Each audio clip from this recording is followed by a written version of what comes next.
안녕하세요. 대박천국 프리미엄 황서연입니다.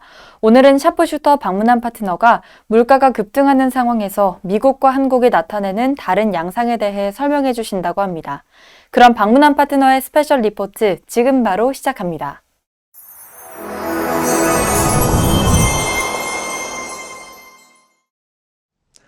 시청자 여러분, 한 주간 편안하셨습니까? 이 물가가 급등 중입니다. 전 세계 물가가 급등 중이라는 것은 삼척동자도 잘 알고 있습니다. 우리가 아는 상식에 연준은 인플레 파이터여야만 합니다. 물가 상승에 대해서 곧장 반응을 해도 시원찮을 판인데요. 요즘 근무 태만이 심각한 수준이죠. 이미 당장 금리를 올리지 않겠다라는 얘기를 밝혔고요. 또 내년까지도 생각이 없다는군요. 미 의회도 마찬가지입니다. 물가가 급등 중인데 추가적인 재정 정책을 퍼붓겠다죠.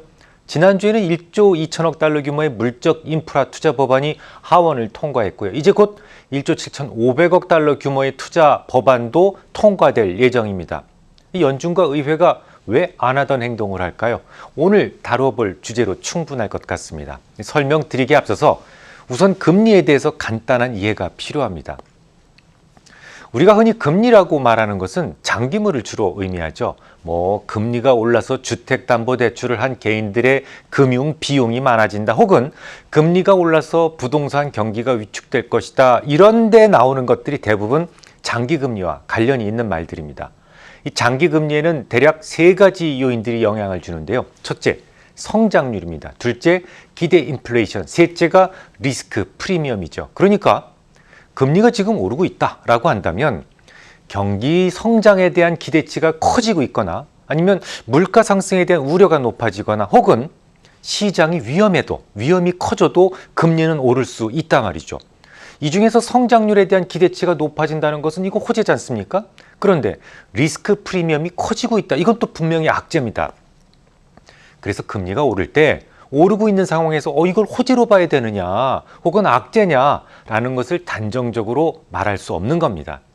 금리는 호재로 인해서 오를 수도 있고 악재 때문에 오를 수도 있단 말이죠. 반면에 단기금리, 보통 이제 2년물을 말하는데요. 앞서 말씀드렸던 그런 요소들보다는 중앙은행의 생각이 조금 더 많이 반영이 됩니다.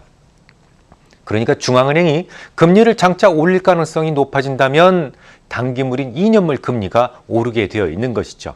여기까지 이해하셨다면 최근 미국의 금리 하락을 모두 이해하실 수가 있어요.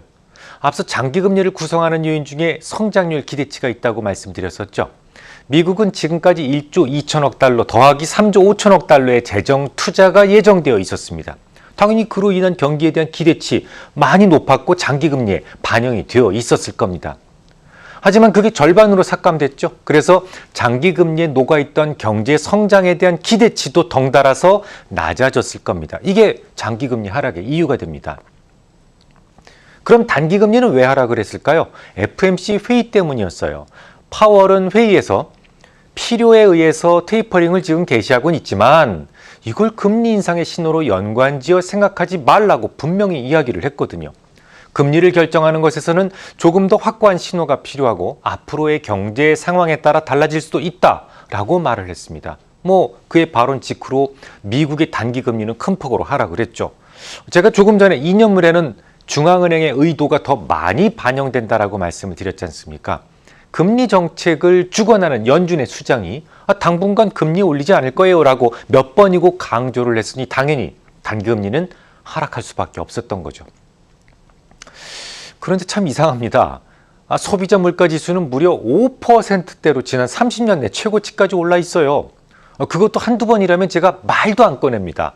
올해 전체 기간 중에서 절반이나 5%보다 높은 물가가 유지가 되어 있었습니다.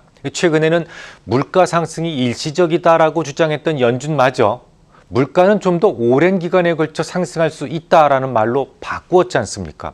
그렇다면 연준도 물가의 기조적 상승을 인정했다는 말인데, 금리를 올리기 위해서 물가 상승 말고 또 어떤 신호가 필요하다는 말일까요? 연준은 그 존재의 제1목적이 인플레이션 파이터입니다. 지난 수십 년 동안 그들은 누구보다도 물가에 맞서서 가장 용감하게 싸워왔어요. 물가의 중기적 상승을 스스로 인정해 놓고 이거 금리하고 상관해서 연관 짓지 말아라 그렇게 생각하지 말라라고 했던 건 이건 또 무슨 의미일까요? 오로지 파월만이 그런 생각을 가진 사람은 아니었어요. 지난 화요일 새벽에도 리차드 크라리닷 연준 부의장은 금리 인상을 위한 연준의 양대 목표치 달성이 대략 2022년 연말까지는 이루어질 수 있다라는 입장을 재차 밝힙니다. 이 말을 뒤집으면 지금 물가가 치솟고 있는 상황이지만 아직 연준의 목표에 도달하지 않았다라는 것을 의미합니다. 궁금한 점은 또 있습니다. 미 의회에서는 천문학적 규모의 인프라 투자 법안을 만들고 있지 않습니까? 우리가 아는 상식으로 물가가 이렇게 치솟고 있는 상황에서 재정 투자를 퍼붓는다는 건 자칫 경기를 과열로 몰고 갈 수 있습니다. 그런 점을 미 의회인들 모를 리가 없을 텐데요. 어째서 물가가 이렇게나 높은 상황에서 추가 재정을 쏟아 붓겠다는 걸까요? 그 이유라면 충분히 알고 있습니다. 충분히 설명드렸고요. 미국 시장을 단일 시장으로서 최고의 크기로 만들기 위해서는 중국을 좀 억누르는 동안 미국 시장은 부풀릴 필요가 있다라는 말씀을 여러 차례 드렸어요. 하지만 정치적 목적은 일단 차치하고 이런 기조적 물가에서도 엄청난 추가 재정을 쏟아붓고 금리를 올리지 않아도 된다는 당위성, 그러니까 시장을 설득시킬 수 있는 이론적 근거가 무엇이냐는 것이죠. 이번 주 리차드 크라리다는 단서가 될 만한 말을 남겼는데요. 올해와 같은 인플레이션 급등은 공급과 수요 불균형 때문인데 임금이 계속 상승 압박이 가해지지 않는 한 물가는 결국 사라지게 될 것이다 라고 말했습니다. 다시요. 임금의 상승 압박이 가해지지 않는다면 현재 우리 눈에 보이는 물가 상승은 마치 신기루처럼 곧 사라질지어다 라고 말을 했어요. 이 발언을 분명하게 이해하지 못한다면 이 퍼즐을 풀어낼 수 없습니다. 지금부터 설명드리겠습니다. 우선 미국의 경제 구조는 우리와는 판이하게 다르다는 점을 인정하셔야 돼요. 빨리 이해를 하셔야 됩니다. 이해를 돕기 위해서 간단한 예를 들어볼까요? 남성과 여성은 완전히 체질적으로 달라요. 여성은 몸속에서 남아도는 에너지가 있을 경우 피하에 지방을 저장합니다. 하지만 남자는 내장에 주로 저장합니다. 피하 지방이 많은 여성은 나이가 들어 다소 뚱뚱해진다고 해도 건강을 크게 해치지는 않아요. 하지만 남성이 뚱뚱해진다면요, 수명을 단축시킬 정도로 중대한 사건이 되죠. 똑같은 비만인데 남성과 여성에 대한 위험도는 달라질 수 있단 말입니다. 세상 물가가 모두 오르고 있다는 것은 감히 누구도 부인할 수 없는 팩트입니다. 문제는 똑같은 물가 상승이라도 그 나라의 경제 체질에 따라서 전혀 다른 해석이 필요하다는 말이에요. 당장 예를 들어보죠.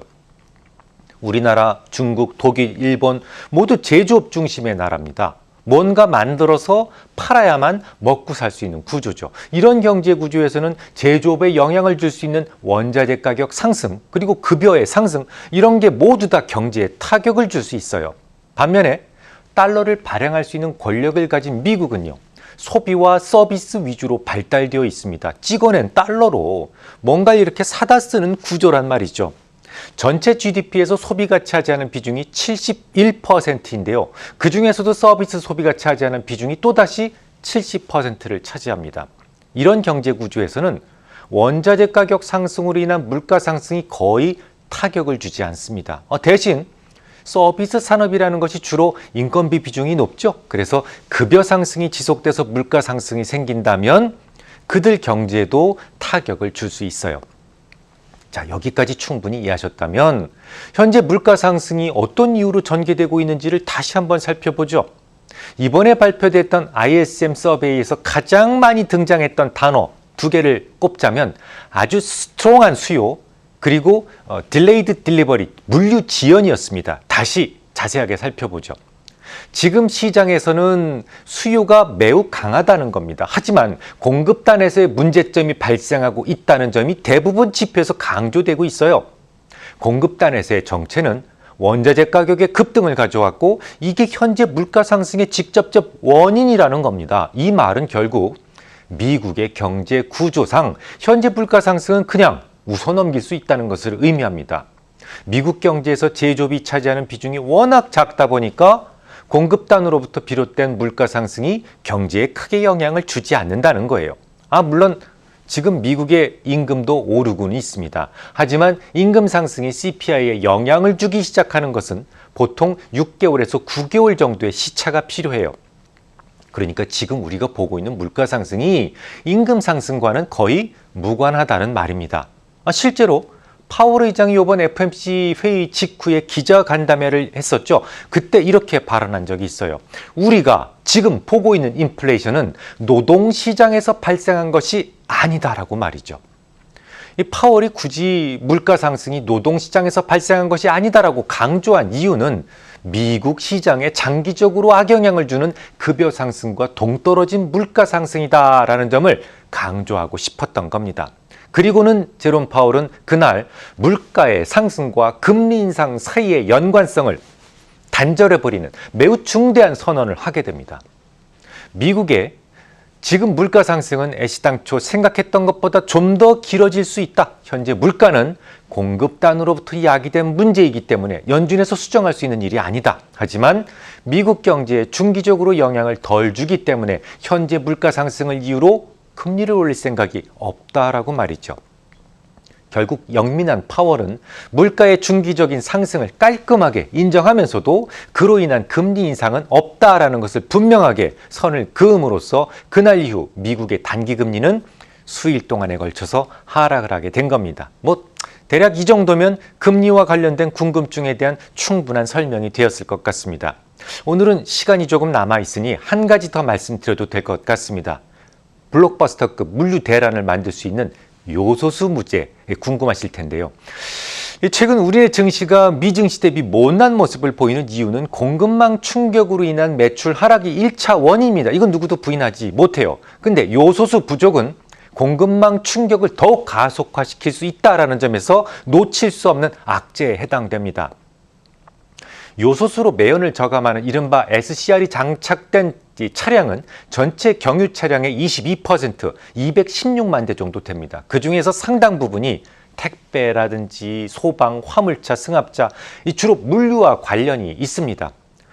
여기저기에서 조금씩 수입을 한다라고는 얘기는 합니다만 2020년 기준으로 중국으로부터 수입한 요소수는 무려 83만 5천 톤에 달합니다. 국내 수요량의 97%나 의존했던 중국을 지금 당장 대체할 방법이 없다는 것이 문제예요. 그렇다면 중국이 요소 수출에 제한을 건 이유가 상당히 궁금하죠. 자, 지금 시장에서 나오는 몇 가지 이유를 보면 첫 번째, 시장에서는 요소의 원료인 석탄 가격 급등이 원인이다라고 제시하고 있습니다. 하지만 정말 석탄 가격이 문제였다면 지금 석탄 가격은 고점 대비 절반까지 추락했어요. 그러면 이미 수출이 재개되었어야만 합니다.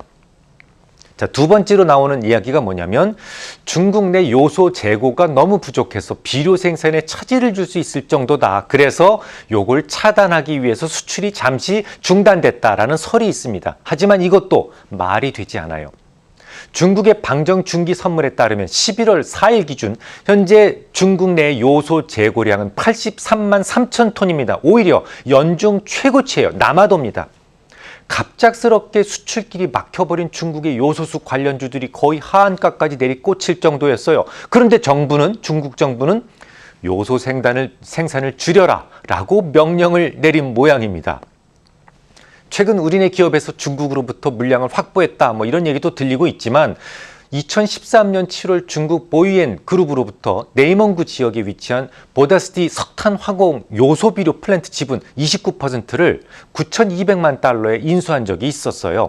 이번에 확보했다는 그 1,100톤 정도는 이 공장으로부터 나온 겁니다. 근데 이것도 통관될지 안 될지 누구도 알 수 없어요. 자, 그렇다면 정말 궁금하지 않습니까? 이상하지 않습니까? 지금 중국에서 분명히 남아 돌아요. 가격까지 폭락하고 있어요. 그런데 한국에는 수출하지 않겠다? 지난주에 말씀을 잠시 드렸습니다만 중국을 고립시키자는 공급망 재편 계획에 선진국 14개국이 모였어요. 그런데 우리네 대통령이 기조연설자로서 앞장을 선 것이 조금 못마땅해서 복수를 한 걸까요? 실제로 한국은 글로벌 공급망에서 중국이 가진 지위를 더 분명히 인식해야 된다. 만약에 중국에 대항한다면 반드시 그 해를 입게 될 것이다. 라는 중국 관영 매체의 노골적인 협박이 있기는 했습니다. 근데 설마 복수는 아니겠죠? 저처럼 소인배의 상상일 겁니다. 중국처럼 큰 대국에서 그따위 좀스러운 행동을 했을 리가 없어요. 아무튼 사사건건 중국이 마음이 걸리시죠. 다음 주 조 바이든과 시진핑이 화상으로 또 만나기로 되어 있습니다만 미국 주도로 국제 공급망에서 중국을 제거하자는 움직임이 당장 중단될 것 같진 않습니다. 우리네 전체 수출 비중에서 중국이 차지하는 비중이 무려 4분의 1이나 되기 때문에 우리에게도 반드시 불똥이 튈 것이다라는 걱정에 잠을 이룰 수 없다는 분도 있으셨어요. 지금 주가 떨어지는 이유도 그런 이유죠. 그런데 살다 보면 말이죠. 이 그림자가 너무 커서 몸통이 작아 보이는 경우가 종종 있습니다. 중국이 글로벌 공급망에서 이탈되는 것도 요소수가 부족해서 물류 대란을 또 겪어야만 하는 것도 그림자일 뿐입니다. 아무리 그림자가 커 보여도 겁을 먹을 필요는 없어요. 일본이 반도체 소재를 주지 않았을 때도 절망적이었지만 우리는 결국 극복했지 않습니까? 아무렴 반도체 소재보다야 요소수 제조가 어렵겠습니까? 또한 우리의 대중국 수출 비중이 높다는 것에 대해서도 과도한 공포를 가질 필요는 없어요. 전체 수출품의 80%가 중간재이기 때문이죠. 중간재는 중국을 거치면서 최종 소비자가 되어 미국으로 갑니다. 과거에는 미국향 직통이었던 수출 경로에 지금은 중국이라는 기착지가 경유되었다는 것뿐이에요. 우리가 만드는 상품에 대한 최종 소비지는 아주 옛날에도 미국이었고 지금도 미국이라는 점에서 크게 달라질 것이 없습니다. 그럴 수밖에 없지 않습니까? 미국은 달러를 발행해서 사다 쓰는 경제고 우리나라나 중국은 모두 공급자입니다. 과연 누가 최종 소비지가 될 수 있겠습니까? 브레튼 우주 조약 이후 중기적 글로벌 침체를 만들 수 있는 것은 오로지 미국의 소비 위축이었습니다. 금융위기도 결국 소비 침체로 인해서 계속 연장이 됐던 거니까요. 이 말은 미국의 소비 위축만 없다면 다른 위기들은 모두 극복 가능한 위기라는 겁니다. 일시적 조정이라는 거죠. 다행히도 미국은 바이러스 위기를 거치면서 소비 위축을 피하기 위해 충분한 현금을 살포했어요. 게다가 엄청난 재정 투입안도 통과를 앞두고 있죠. 이 돈들은 노후화된 인프라에 대한 개선뿐만이 아닙니다. 주요 공급망의 내재와 추구를 위한 자본 투자에 불을 지피게 될 겁니다. 약간의 혼돈스러움이 남아있겠지만 미국의 소비는 앞으로도 수년 동안 유지될 가능성이 높습니다. 다음 주에 뵙겠습니다. 네, 저희가 준비한 강의는 여기까지입니다. 샤프슈터 방문한 파트너와 함께 한국과 미국이 다른 산업 구조로 인해 보이는 차이, 그리고 중국이 요소 수출에 제한을 건 이유까지 짚어봤고요. 결론적으로 현재 물가 급등 상황에 대해서는 미국의 소비가 앞으로도 수년간 유지될 가능성이 크다는 말씀 해주셨습니다. 그럼 저희는 다음 주 이 시간에 다시 찾아뵙겠습니다. 시청해주신 여러분 고맙습니다.